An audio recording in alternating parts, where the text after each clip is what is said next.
Hi అండి, అందరికీ నమస్తే. ఈరోజు మరో మంచి వీడియోతో మీ ముందుకు వస్తున్నానండి. హాయ్ అండి, అందరికీ దీపావళి శుభాకాంక్షలతో ఈరోజు గులాబ్ జామున్ తయారు చేయడం చూపిస్తున్నాను. కొలతలతో కరెక్ట్గా ఎలా చేసుకోవాలో చూపిస్తున్నానండి. ప్రాసెస్లోకి వెళ్ళిపోదాం. ముందుగా పాకం తయారు చేసుకోవాలి.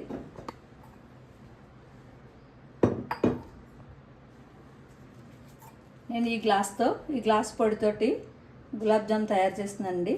దీంతో 1 కప్పు షుగర్ తీసుకోవాలి. ఏ కప్పుతో అయితే పిండి తయారు చేస్తున్నామో అదే కప్పుతో 2 తీసుకోవచ్చు. అంత స్వీట్ ఇష్టం లేని వాళ్ళు కొంచెం తగ్గించుకోవచ్చు. 1 తీసుకుంటున్నానండి షుగరు.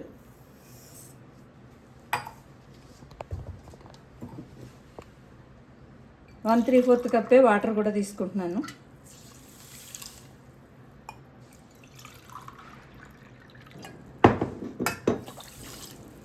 ఇప్పుడు స్టవ్ వెలిగించి పాకం రెడీ చేసుకుందాం. ముందుగా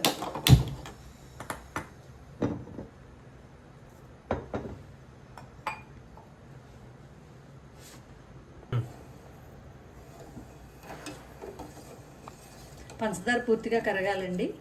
కరిగి మరి తీగపాకం రాకూడదు. కొంచెం వేళ్ళతో పట్టుకుంటే జిగురుగా ఉండాలి. ఆ పాకం సరిపోతుంది. మరి తీగపాకం వస్తే పీల్చుకోవండి గులాబ్ జాము.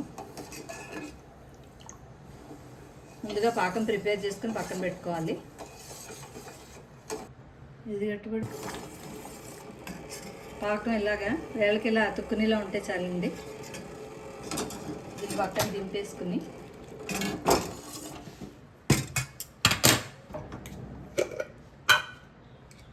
దీనిలో ఒక చిన్న స్పూను ఇలాచీ పౌడర్ వేసుకుని మూత పెట్టేసుకోవాలండి. ఇప్పుడు గులాబ్ జామ్ కోసం పిండి తయారు చేసుకుందాం. ఒక గ్లాస్ పిండి తీసుకుంటున్నానండి.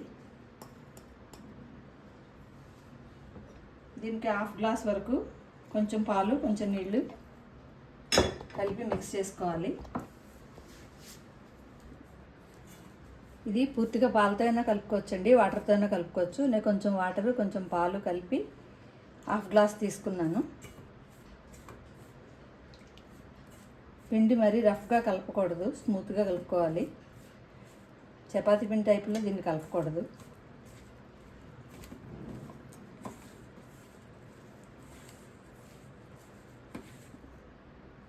పిండి ఇలా స్టిక్గా కలుపుకోవాలండి. పిండిలో 1/4 సరిపోతుందండి వాటరు. ఆ వాటర్తో సరిపోతుంది కరెక్ట్గా. ఇలా దీన్ని ఆరనివ్వకూడదు. ఒక బట్ట తడిపి గట్టిగా పిండేసి దీన్ని కప్పి ఒక పావుగంట ఇలా నాననివ్వాలండి.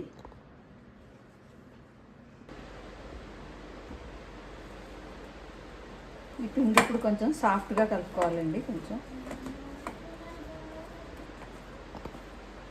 ఎక్కువ ప్రెస్ చేయకూడదు, స్మూత్గా కలుపుకోవాలి. ఇప్పుడు కొంచెం కొంచెం తీసుకుని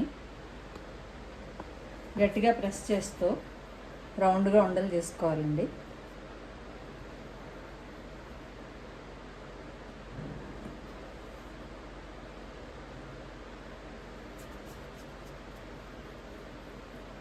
ఉండలు ఏమైనా పగిలితే కొంచెం వాటర్ కానీ పాలు కానీ కలుపుకుని మళ్ళీ పిండిని స్మూత్ చేసుకోండి.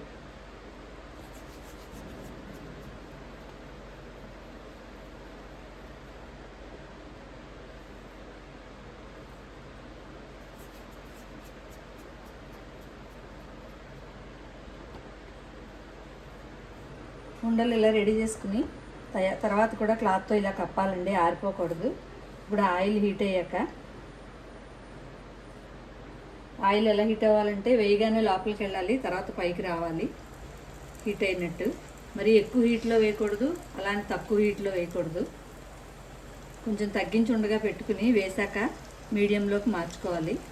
అయితే తొందరగా వేగిపోతాయి, పైన వేగిపోయి లోపల పచ్చి ఉండిపోతాయి.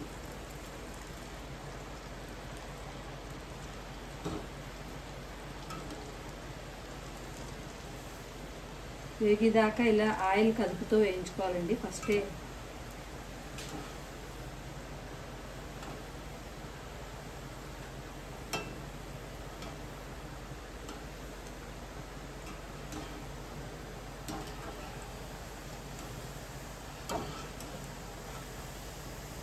వేగిపోయాక వెంటనే వీటిని పాకంలో వేసేయాలి. పాకం కొంచెం గోరువెచ్చగా ఉండాలి, చల్లారిపోకూడదు.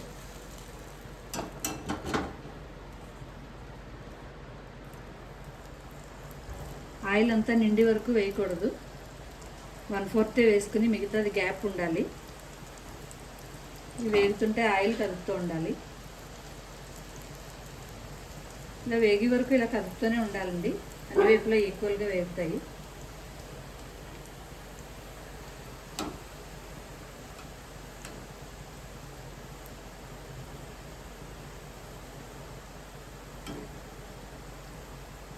ఇలాంటి సన్నటి సగం మీదే వేయిస్తూ ఉండాలండి, మీడియంగాను.